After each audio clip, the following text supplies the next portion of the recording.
आबालवृद्धांना नादावणारा आणि पावलं थिरकायला लावणारा हा कच्छी बाजा पुन्हा एकदा दणाणला। निमित्त होतं ते मुंबईतील बुजुर्ग कच्छी बाजा वादक इब्राहिम आणि हरून यांच्या खास सन्मान सोहळ्याचं। श्री साई सावली प्रतिष्ठानने आयोजित केलेल्या या कार्यक्रमात इब्राहिम भाई आणि त्यांचा भाऊ हरून भाईंना या कलेतील 50 वर्षांच्या योगदानाबद्दल सन्मानित करण्यात आलं।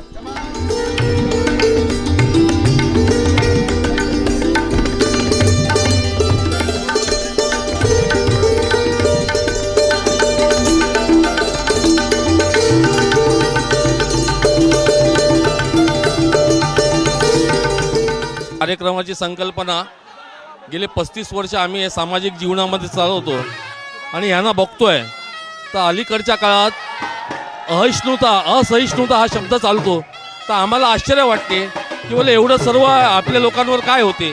ही मंडळी मुसलमान असून इथे प्रेमाने येतात आणि आम्हाला आनंद देतात, तर त्यांचा कुठेतरी गौरव व्हावा हे मला मनात वाटत होतं आणि म्हणून हा कार्यक्रम केला। जन्माला आलो तेव्हापासून मी बघतोय, पण त्यांचे जे वडील होते दाऊद भाई म्हणून, पण ते अप्रतिम सनई वाजवायचे। ते एवढी जुनी गाणी एवढी फर्स्ट क्लास वाजवायचे की तुम्हें और क्या दू, परत दिल में लगी प्यार की शहनाईया किंवा तुमचं ढुंडो ढुंडो रे साडणं, अशी असंख्य मराठी आपली जुनी गाणी हिंदी होती ते वाजवत असायचे। आणि आम्ही जेव्हा गोविंदा संपायचा गोकुळाष्टमी तेव्हा आमचे पाय ऑटोमॅटिक नाचायला लागायचे। 2 ढोल आणि 2 सनईंचा संगम असलेला हा कच्छी बाजा इथल्या गोविंदापासून ते गणेशोत्सवापर्यंत दुमदुमतोय। आजही या ठिकाणच्या गोविंदा पथकांची हंडी या कच्छीशिवाय फुटत नाही आणि गणेशोत्सवात कच्छी बाजाशिवाय काही बाप्पांचं विसर्जनाला प्रस्थानही होत नाही। तेच वातावरण या सत्कार सोहळ्याच्या निमित्ताने पुन्हा अनुभवायला मिळालं।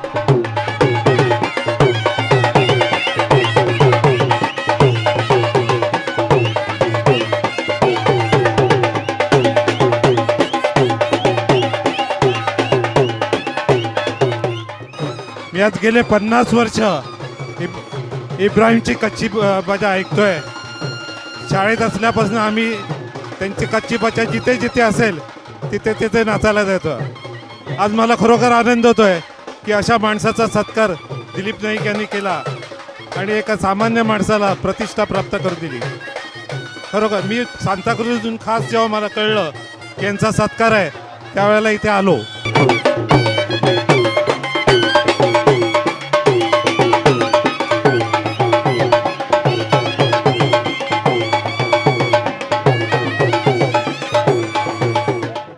वयाची 60 ओलांडलेल्या इब्राहिमभाई आणि हरूनभाई यांचं बालपण गेलं ते घोगारी मोहल्ला परिसरातल्या याच इस्माईल करते रोडवरील या ठिकाणी। इकडे आता एक खेळण्यांचं दुकान आपल्याला बघायला मिळते। मात्र याच ठिकाणी हे पूर्ण कुटुंब राहत होतं। त्यांचे 6 भाऊ 2 बहिणी आई वडील असं 10 जणांचं कुटुंब याच ठिकाणी राहत होतं आणि त्यासोबतच जिकडे ही पूर्ण गल्ली जी आहे तिकडे ढोली बाजाचे सगळे वादक असायचे, ढोल देखील विकत मिळायचे आणि यांचा जो सराव चालायचा यांचं दुकान जे होतं ते या ठिकाणी होतं जिकडे आता एक केटरिंगचं देखील दुकान आपल्याला बघायला मिळते। तेव्हा ढोलची पहिली थाप या दोघांचीही पडली ती याच गल्लीमध्ये। 95 में बाबला जी के साथ में मैं गया था। और अच्छा बाबला, मतलब ऑर्केस्ट्रा, बाबला ऑर्केस्ट्रा सगळ्यांना माहिती असेल, त्यांच्याबरोबर गेले। हां वो बताइए। वो कंचन बेन हमारे साथ में थे। अच्छा। तो उधर हम लोग कम से कम हर एक जगह हमारा डे नाइट प्रोग्राम चलता था, लेकिन यहाँ से कभी प्लेन में उस गांव में जाना, उस गांव, तो मुझे कंटाला आने लगा। क्या मैंने अपना हिंदुस्तान अच्छा, अपने को हिंदुस्तान में, मैं वहाँ से रिटर्न, मेरे को नौकरी भी मिलती थी उधर। अच्छा। हाँ, उस टाइम पे मेरे को 80,000 रुपया पगार मिलता था। अच्छा। उधर एक लॉज के अंदर। अच्छा। और बोले फॉरेनर लोग हमको बहुत हैरान करते हैं, हारून भाई आप रह जाओ हमारे पास। अच्छा। आपकी शादी भी इधर बना देंगे, बोले तुमको सब कुछ देंगे। मेरा नहीं, मेरे को इंडिया जाना, मुझे मजा है, मैं जबरदस्ती उधर से आया थे। 1950 साली भगवान दादा आणि सी रामचंद्र यांचा अलबेला पिक्चर रिलीज झाला। त्या अलबेलामध्ये एक गाणं होतं भोली सुरत दिल के खोटे। ह्या गाण्यात प्रथमच कच्छी बाजा या 2 वाद्यांचा उपयोग झालेला होता। अलबेला आला आणि मुंबईतील गोकुळाष्टमी आणि गणेशोत्सवाच्या विसर्जनाचं संगीत बदललं। तिथून पुढे म्हणजे साधारण 1950 नंतर इब्राहिमभाईंचा कच्छी बाजा हा इथल्या संस्कृतीचा अविभाज्य भाग बनला। आज वयाच्या 68व्या वर्षीही इब्राहिमभाई भावासोबत विविध कार्यक्रमांमध्ये तासनतास कच्छी बाजा वाजवत असतात। अगदी परदेशातही त्यांनी कार्यक्रम केलेत। इतकंच काय, जंजीर चित्रपटातील यारी है ईमान मेरा या गाण्यातही ते झळकलेत।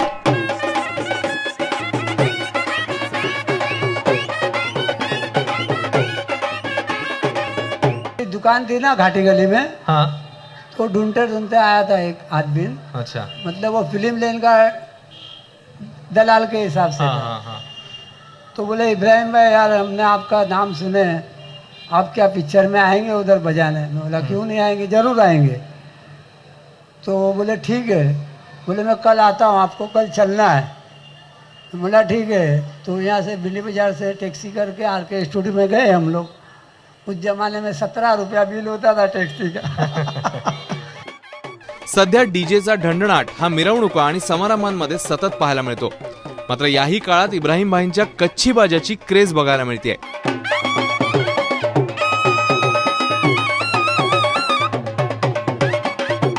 पहिली 2 मजली बिल्डिंग होती, आता टॉवर झालाय. मी अजूनही इकडेच राहते. आमच्या गणपतीला ते स्वतः वाजवतात. आणखीन जे आता जे क्राऊड आहे त्याच्यामध्ये जेवढी आम्हाला नाचायला मजा आली तेवढीच आम्ही मजा दर गणपतीला, त्यांची नवरात्रीला ओवळवाडी समथिंग सगळीकडे असते तेव्हा आम्ही तेवढीच मजा करतो ते वाजवत असताना. आणि आज पण गोविंदासारखा जो क्राऊड झालेला आहे त्याने आम्हाला भयंकर मजा वाटली. म्हणून मी आता वरनं खास खाली आली नाचण्यासाठी. साधारणतः 1950 ते 1975 या काळामध्ये कच्छी बाजा अतिशय प्रसिद्ध झालेला होता. गिरगावात मांगलवाडीमध्ये स्वतः कल्याणजी आनंदजीमधले हे दोघे बंधू संगीतकार हे मांगलवाडीत राहत होते. त्यांचा 63 साली ब्लफ मास्टर हा पिक्चर आला आणि त्याच्यामध्ये एक गोविंदावरती गाणं होतं, गोविंदा आला रे आला. या गाण्यामध्ये सुद्धा कच्छी बाजा होता आणि ह्या पिक्चरच्या लोकप्रियतेमुळे, ह्या पर्टिक्युलर गाण्याच्या लोकप्रियतेमुळे गिरगावरला कच्छी बाजा अख्ख्या हिंदुस्थानात गेला असं म्हणावं लागेल.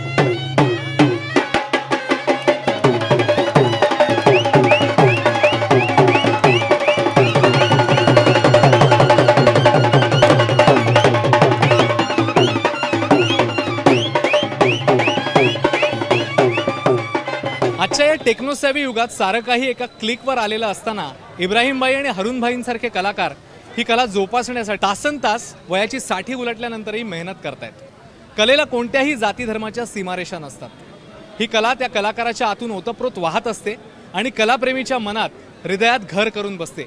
या इब्राहिम भाईंच्या आणि हरून भाईंच्या कच्छी सारखीच. कॅमेरा पर्सन अजितसह अश्विन बापट, ABP माझा, मुंबई.